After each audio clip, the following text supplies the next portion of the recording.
Nah, perlu diketahui bahwa setiap bantuan sudah memiliki ketentuannya masing-masing ya teman-teman.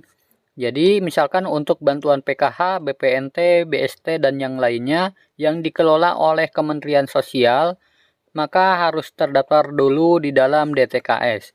Nah, apa itu DTKS dan bagaimana cara daftar DTKS? Kalian simak video ini sampai selesai ya teman-teman. Nah, dikutip dari info Bansos DTKS Indonesia, bagaimana cara daftar DTKS dan Bansos PKH. Nah, jadi sebelum ke cara mendapatkan bantuan sosial, Sobat Sosial harus tahu dulu yang namanya DTKS. Nah, DTKS itu apa ya? DTKS adalah Data Terpadu Kesejahteraan Sosial yang meliputi pemerlu pelayanan kesejahteraan sosial atau PPKS, penerima bantuan dan pemberdayaan sosial, serta potensi dan sumber kesejahteraan sosial atau PSKS. Nah, di dalam DTKS memuat 40% penduduk yang mempunyai status kesejahteraan sosial terendah.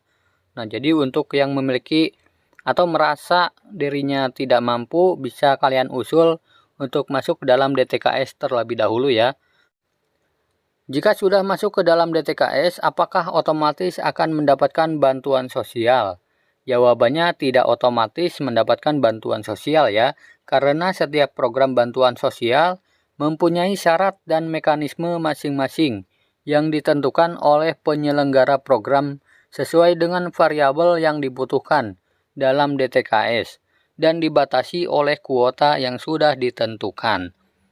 Nah, jadi dalam DTKS itu tidak langsung mendapatkan bantuan ya teman-teman, ada tahap verifikasi dan validasi lagi.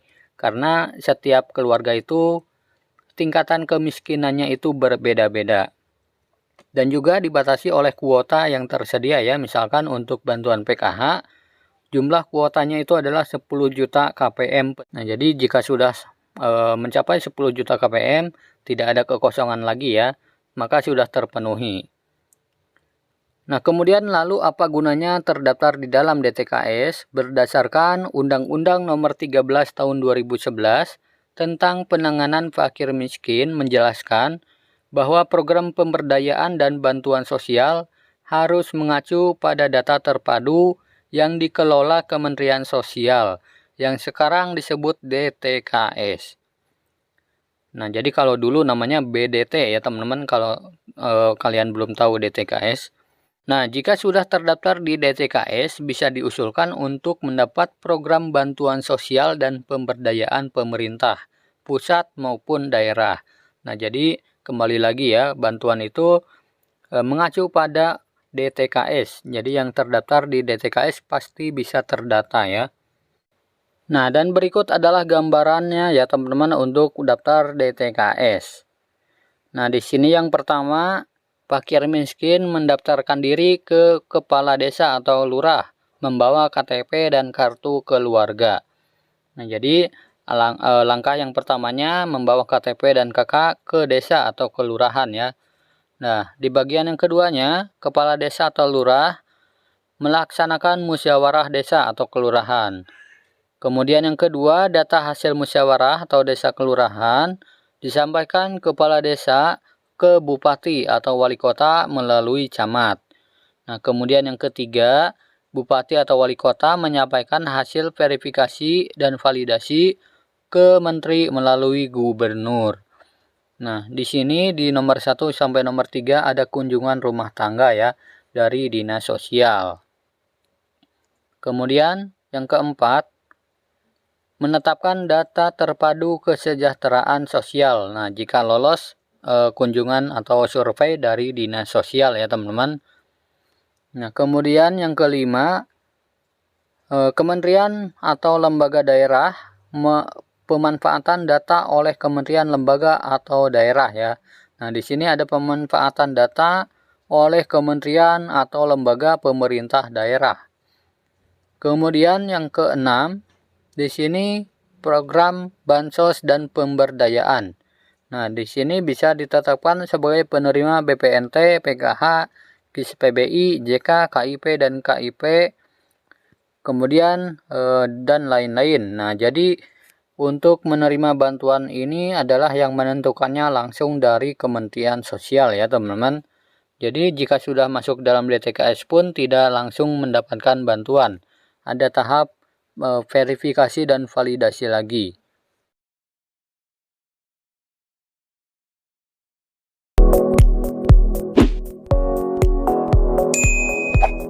Halo, saya Rizka. Di sini saya akan menjelaskan terkait penggunaan menu usul sanggah yang terdapat pada aplikasi Cek Bansos yang dapat diakses melalui smartphone Android. Pertama, download aplikasinya terlebih dahulu di Google Play Store. Pastikan untuk mendownload melalui developer dari Kementerian Sosial. Setelah terdownload, kita buka aplikasinya. Jika sudah masuk ke aplikasi, maka akan muncul halaman login. Lalu pilih pada opsi Buat Akun Baru. Ingat bahwa wajib mengisi sesuai dengan data kependudukan karena proses ini langsung memadankan dengan data Dukcapil. Pertama, isikan nomor kartu keluarga, NIK, nama lengkap sesuai KTP, provinsi, kabupaten atau kota, kecamatan, kelurahan atau desa, alamat sesuai KTP beserta RT RW, nomor ponsel, alamat email, username, dan password. Lalu, setelah itu, lampirkan foto dengan cara swafoto dengan KTP dan foto KTP. Jika sudah, klik tombol buat akun baru. Ketika sudah selesai, maka akan mendapat kode verifikasi yang akan dikirimkan melalui email. Jika pesan aktivasi tidak ada di dalam kotak masuk email, silahkan cek di spam. Jika lupa kata sandi, maka dapat di-reset di opsi lupa kata sandi dengan memasukkan nomor ponsel, alamat email, dan username. Menu profil akan tampil di awal. Terdapat username, profil bantuan sosial yang menampilkan status apakah akun ini mendapatkan bantuan PKH atau BPNT. Menu terdiri dari tombol logout atau keluar, menu pada aplikasi, nama akun atau pengguna, status kepesertaan Bansos BPNT dan PKH, data pemilik akun, data anggota rumah tangga dari pemilik akun.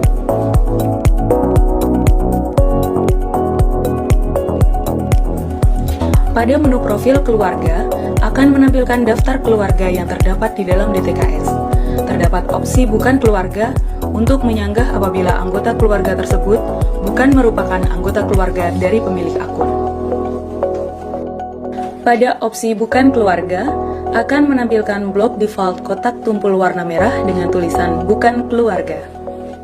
Jika kotak tumpul warna merah diklik, maka akan menampilkan identitas anggota rumah tangga. Yang selanjutnya oleh pemilik akun bisa memilih opsi bukan anggota keluarga atau anggota keluarga. Klik batal jika anggota rumah tangga tersebut betul termasuk anggota keluarga. Klik bukan keluarga jika anggota rumah tangga tersebut bukan termasuk anggota keluarga. Bukan keluarga akan menampilkan kotak tumpul warna merah menjadi kotak tumpul warna abu-abu.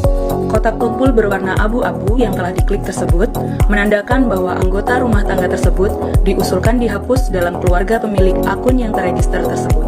Selanjutnya adalah menu cek bansos. Di menu cek bansos ini digunakan untuk mencari data penerima manfaat di Data Terpadu Kesejahteraan Sosial atau DTKS. Pengguna dapat memasukkan identitas diri yang terdiri dari data provinsi, kabupaten, kecamatan, kelurahan, dan nama sesuai dengan kartu tanda penduduk atau KTP. Dan berikut adalah contoh halaman hasil pencarian penerima manfaat. Apabila data pengguna belum ditemukan pada DTKS, maka dapat melakukan usulan pada menu daftar usulan.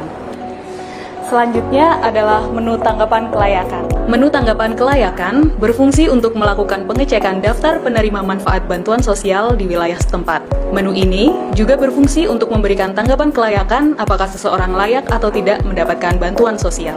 Untuk memberikan tanggapan pada menu tanggapan kelayakan, lalu pengguna dapat memilih tanggapan kelayakan berupa ikon jempol ke atas yang berarti layak, dan ikon jempol ke bawah yang berarti tidak layak. Setelah itu, pengguna diwajibkan mengunggah foto pendukung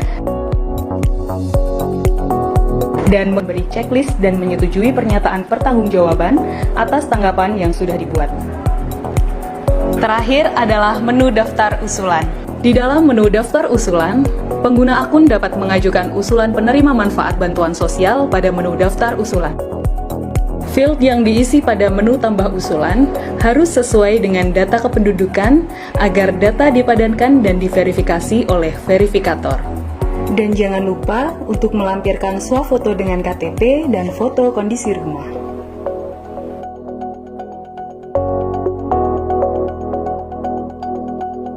Untuk keluar dari aplikasi, pengguna dapat klik tombol logout yang berada di pojok kanan atas. Sekian dan terima kasih.